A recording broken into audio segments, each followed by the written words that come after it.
మేడ్చల్ జిల్లాలో హనుమాన్ విగ్రహం ధ్వంసం పెద్ద ఎత్తున హిందూ సంఘాలని ఆగ్రహానికి గురిచేసింది.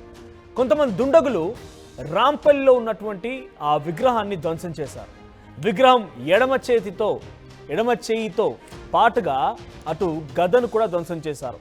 ప్రస్తుతానికి నిందితులను అరెస్ట్ చేయాలని హిందూ సంఘాలు డిమాండ్ చేస్తున్నట్టు తెలుస్తోంది.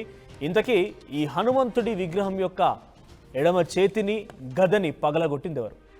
నడి చౌరస్తాలో ఉన్నటువంటి ఆ విగ్రహం ధ్వంసానికి పాల్పడింది ఎవరు? ఇప్పుడు రాంపల్లిలో ఈ విగ్రహం ధ్వంసం పైన హిందూ సంఘాలు మొత్తం తీవ్రమైనటువంటి ఆందోళన వ్యక్తం చేస్తూ ఉన్నాయి. నిందితుల్ని వెంటనే అరెస్ట్ చేయాలని చెప్పి వారంతా డిమాండ్ చేస్తున్నారు. ఎగ్జాక్ట్గా రైట్ సైడ్ విజువల్లో కనబడుతుంటే ఆ హనుమాన్ విగ్రహానికి సంబంధించినటువంటి ఆ హనుమంతుడి యొక్క విగ్రహం ఎడమ చేతిని అటు గదను కూడా ధ్వంసం చేశారు. అవి రెండు కూడా అక్కడ కింద లెఫ్ట్ సైడ్ బాక్స్లో మీకు కనబడుతూ ఉన్నాయి, కింద పడిపోయి ఉన్నాయి.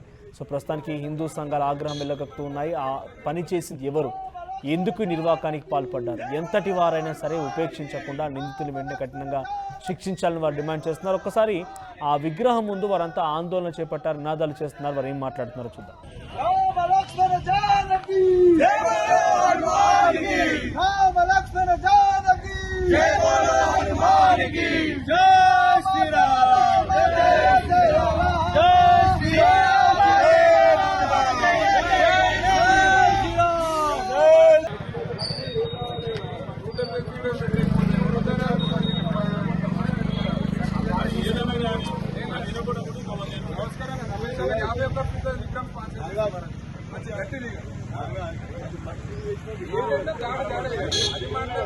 విక్రమ్